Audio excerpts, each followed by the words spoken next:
In this video, we will be talking about everything that we currently know about the recently announced RMC Raptor coaster that is coming to Six Flags Fiesta Texas next year. So make sure that you stick around the whole video. You can get every information that we currently have. So starting off, this roller coaster is going to be called the Wonder Woman Golden Lasso coaster. And this is the first ever announced RMC Raptor roller coaster. Shockingly, it is going to be only the park's 5th tallest roller coaster, even though it's 113 feet tall, which is pretty tall. And not only that, but with this addition, Six Flags Fiesta Texas now becomes the first park to be home to 2 RMC roller coasters. Technically 3 if you count Batman the Ride. With this being the first was actually Iron Rattler conversion, which was the original Wooden Rattler. It features a 100-foot tall drop, which is an amazing 90-degree vertical drop.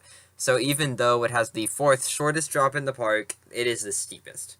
It will reach a top speed of 52 miles an hour, so this will be the 4th fastest roller coaster in the park. And even though this roller coaster is already extremely hyped up, really its only top, so to say, element is that it is the first of its kind, but, I suppose that's enough.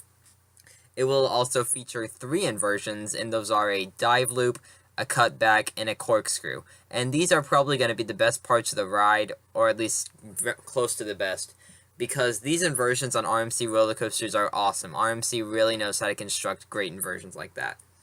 Special elements about this is that it does have the single rail, and that poses multiple benefits, mainly that the ride is now guaranteed to be smooth. Sure, it is by RMC. RMC is known for making those very smooth rides, but because it is the single rail, there's no concern about it being smooth or not, because roughness is generated whenever the left and right rail of a roller coaster track are not totally parallel at any point, and whenever the wheels on the car are outside of those skew tracks, then it causes roughness.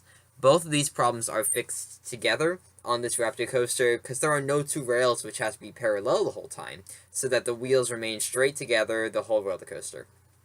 It is called the Wonder Woman Golden Lasso roller coaster, which at first thought's a pretty stupid name, and I'm not going to try and disprove that, but the name becomes more fitting when listening to an explanation of the name that Seabird gave himself.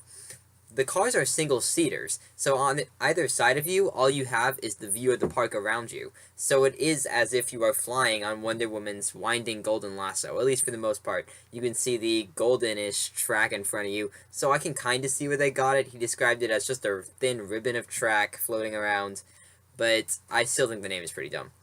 That being said, in addition, the capacity is going to significantly suffer because of those 8 riders per train. And you could probably run, 3 trains on there, and that's 24 riders throughout a full circuit. On the better side of that, though, Six Flags Fiesta Texas is known for being a counterexample in the chain, and that the operations at the park are, for the most part, pretty good.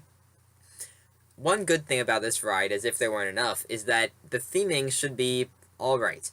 The queue will have some good theming, we know. There will be a heavily decorated crashed airplane which will allude to the Wonder Woman comics, and we'll see some Greek architecture which throws us to the origin of Wonder Woman, other references to back during the Wonder Woman comics, and that should improve the ride even more. Throughout all this, one golden question remains, and that's why did Six Flags announce this ride so early? They're doing the rest of their announcements at the end of this month, and there are multiple possible answers. It is important to note that this wasn't leaked out against Six Flags. They confirmed the announcement, and if it wasn't intentional, they would have denied the claims, such as what happened with that potential wooden roller coaster we saw. So we're pretty confident that RMC is going to be busy with one of these at California's Great America. We know they're working on 2 RMC hybrids, and possibly another one with Georgia Cyclone, I'm pretty sure about that. And with all these, among other projects, RMC may need to begin work as soon as right now, and Six Flags would not want to have this construction going on at the park when it has not been released to the public yet. Another possibility for this is that Six Flags wants to build up more hype for these record breakers and make sure that they know that this wasn't just a lame marketing strategy, such as the first ever virtual loop, which was pretty lame.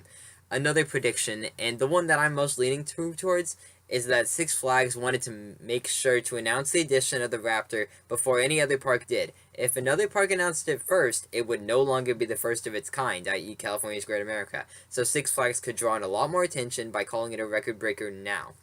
If you saw the prediction video by any chance on our own channel, TexasThrills, then you know that we predicted a dive coaster, which obviously was not true, really wasn't even close. But I did also mention in that video that Six Flags loves putting first-of-its-kind roller coasters at Six Flags Fiesta Texas. Other examples of this are the SNS Free Spin, the Rocket Blast Water Coaster, the first disco, and the train. So it's sure to say if this goes well, we'll see more of these in the future. So that's all we got. Thanks for watching, and go ahead and subscribe to the channel. Thanks.